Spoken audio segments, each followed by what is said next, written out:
भैया भैया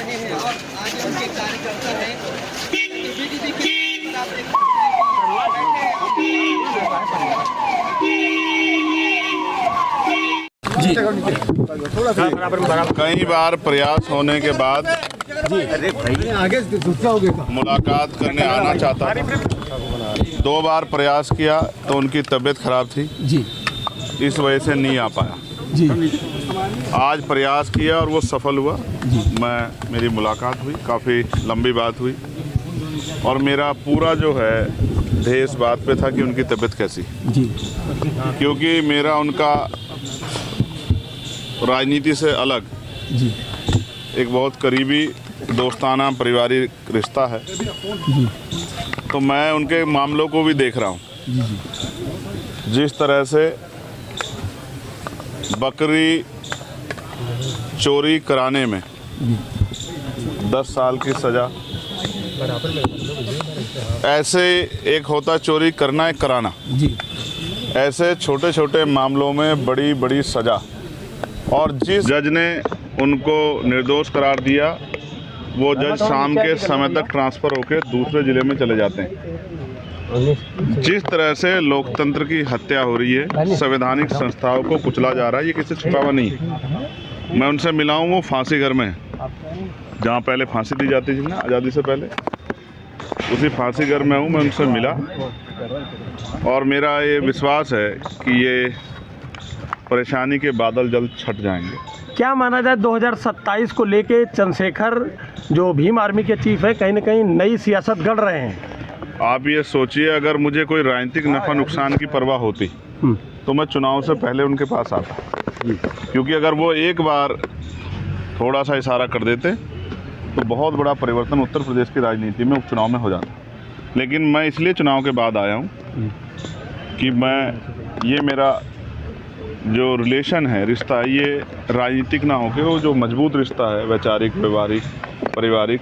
क्योंकि मेरे आज भी याद है जब मेरे ऊपर गोली चली तो वो बीमार होते हुए पूरे परिवार सहित आए और कई घंटे मेरे पास रुके, मेरे दुख तकलीफ़ को अपनी दुख तकलीफ मान के और मेरा साथ दिया उस समय। और समय समय पे अपनी पार्टी में भी अपने नेताओं से भी उन्होंने मेरे लिए लड़ाई लड़ी। तो एक अच्छा साथी होने के नाते मैं अपनी जिम्मेदारी अदा करने और उनके हाल जानने, जो कि बहुत ख़राब है तबीयत के तौर पे भी, किस तरीके का और जेल, आप समझो जेल कोई अच्छी जगह तो नहीं होती। इस समय क्या आजम की तबीयत खराब है क्या? बताया वो बीमार हैं, उनकी आँखों में इन्फेक्शन हुए हैं। मैंने उनकी हालात देखी, मुझे बड़ी तकलीफ, भावुकता भी थी मेरे अंदर। मैं सरकार से ये अपील करूँगा कि राजनीति में वैचारिक विरोध हो सकता है, लेकिन जिस तरह से पिछले कुछ लंबे समय से ये देखा गया है कि अपने राजनीतिक विरोधियों को सरकारी मशीनरी का दुरुपयोग करके सत्ता ने हटाने काम किया, ये अच्छा नहीं। इससे ये पीढ़ी दर पीढ़ी चलता रहेगा, इसका खामियाजा फिर दूसरे लोगों को भुगतना पड़ेगा। अगर आप कुछ अन्याय करोगे तो कल आने वाले समय में ताकत आने पर दूसरा व्यक्ति भी अन्याय करेगा। जबकि उन्होंने मुझसे कहा कि हम बदले में नहीं, बदलाव में भरोसा रखते हैं, हम जन सेवा के लिए हैं और हम आने वाले कल में भी जन सेवा करेंगे। उनका आशीर्वाद मुझे हमेशा मिलता रहा। कल हुए उपचुनाव में जो जैसा रहा स्थितियां रही पूरे उत्तर प्रदेश में, उसको लेकर क्या कहेंगे? और पुलिस और सरकार ने कुछ दरोगाओं का सस्पेंशन भी किया है, क्या मानते हैं? ये जो चैनल्स का आप लोगो देख रहे हैं, इनके एक शानदार पत्रकार को जिस तरह पुलिस ने और वहाँ के कुछ स्थानीय अराजक तत्वों ने जिस तरह से घसीटा, अपमानित किया, वहाँ के जिलाधिकारी को हस्तक्षेप करके उनको बचाना पड़ा जी। जिस तनाव में और जिस तरह की हिंसा में कल का चुनाव हुआ, शायद ही कभी इस तरह का चुनाव पहले हुआ। क्या आप 2017 किसी अधिकारी से बात करो, किसी कर्मचारी से बात करो, किसी मीडिया के बंधु से बात करो, सब लोग कह रहे हैं कि हमने अपने जीवन में इस तरह का हालात कभी नहीं देखे। क्योंकि मुख्यमंत्री जी ने इसको अपनी साख का सवाल बना लिया और उनको ये लगता है अगर वो कहीं उपचुनाव में लूज कर गए तो केंद्र में बैठी सरकार भाजपा की शायद उनको ना छोड़े। इस वजह से उन्होंने एड़ी चोटी का जोर लगाया। अधिकारियों को भी ये कहा कि मुझे ये सीटें जीतनी है, तो अधिकारियों ने भी पूरी जोर आजमाइश की और जनता ने लूटते हुए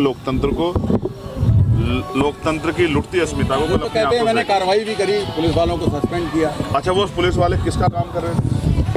आप मुझे बताओ, अगर कोई गलत नहीं हो रहा तो सस्पेंड क्यों किए?